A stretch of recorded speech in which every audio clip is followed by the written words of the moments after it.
Donc, ça rend le rôle d'un chef de parti indépendantiste un peu ingrat, à quelque part, hein, de dire justement d'être obligé, à quelque part, d'attendre cet espace-là. Ça doit être Ben, la difficile de pandémie, en conjuguer. fait, la pandémie rend le rôle des oppositions En vraiment général, difficile. tu as raison. Il y a une prémisse dans la population, de par la mainmise là, du gouvernement Legault sur les communications, les publicités, les points de presse à l'heure de grande écoute. La population part de prémices comme celle que personne n'aurait pu faire mieux. Puis le simple fait de soulever qu'en fait, il n'y a pas un endroit au Canada où il y a eu plus de décès, puis qu'on a eu des difficultés très sérieuses, qu'il y a pour 3,8 milliards de dollars de contrats sans appel d'offres à des compagnies bidons. C'est ce que nous rapportait le bureau d'enquête du Journal de Montréal, pour lequel le gouvernement refuse de nous donner l'information. Il y a des allégations d'intervention politique dans le ministère des Transports. Bref, il y a plusieurs faits qui, dans un environnement normal, créeraient une réaction vive dans la population en disant c'est inacceptable. Mais il y a une drôle de dynamique en ce moment qui fait en sorte que les gens vont dire personne ne pourrait faire mieux, puis au fond, toi, t'es qui? Une espèce de drôle d'atmosphère qui, à mon avis, va changer, mais qui, c'est vrai, à court terme, rend le travail des oppositions, parce que nous, notre travail, c'est de mettre en lumière ce qui pourrait être mieux, poser des questions pour représenter les intérêts de la population, pas laisser carte blanche au gouvernement.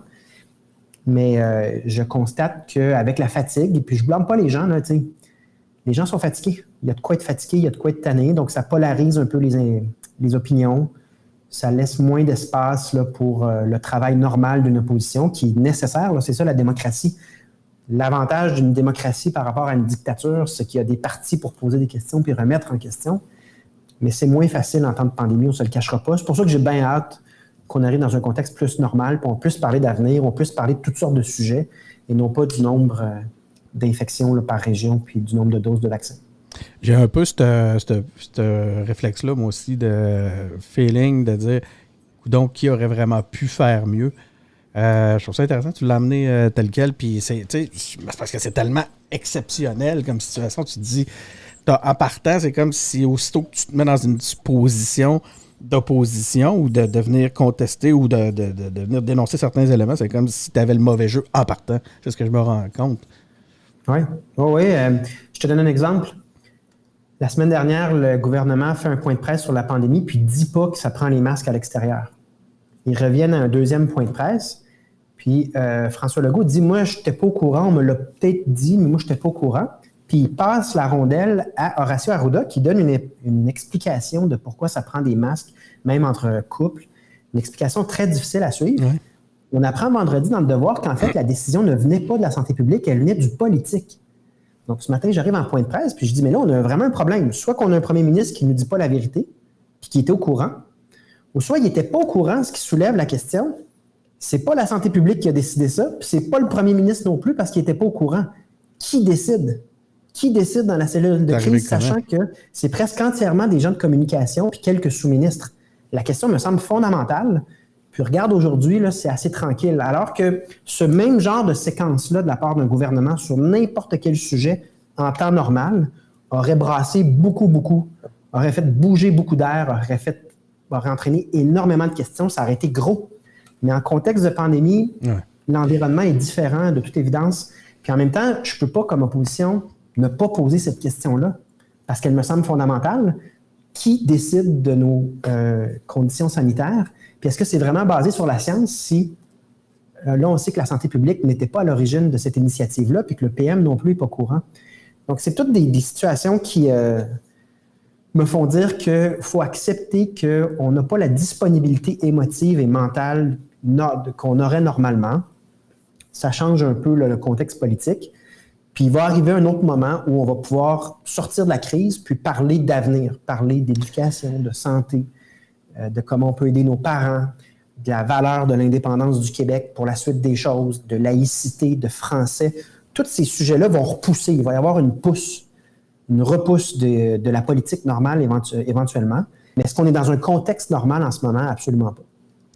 Peut-être que justement tout ce qu'on vit là nous aura donné des leviers pour justement démontrer à quel point c'est important de régler ces éléments-là quand on a le temps de le faire dans un climat sain. Comment les gens, quand ça va être l'heure des bilans, puis qu'on aura un peu là, repris notre souffle, repris des contacts sociaux, tu sais, C'est dur de pas avoir de contacts sociaux. Je pense que ça nous affecte. Quand tout ça sera revenu à la normale, je ne suis pas capable de prédire comment on va faire des bilans de tout ça. Qu'est-ce qui va nous intéresser quand on va penser à notre avenir? Comment est-ce qu'on va voir aussi la possibilité d'autres crises qui pourraient revenir? Par contre, je trouve que ça souligne notre autonomie, l'importance de décider pour nous-mêmes. Mais ça souligne cette importance. À nos aéroports, avoir une armée, avoir nos propres programmes. Je ne le sais pas, mais je trouve ça quand même intriguant. Comment, une fois qu'on aura repris notre souffle, puis tout ça va être derrière nous, là, comment on va voir ces années-là?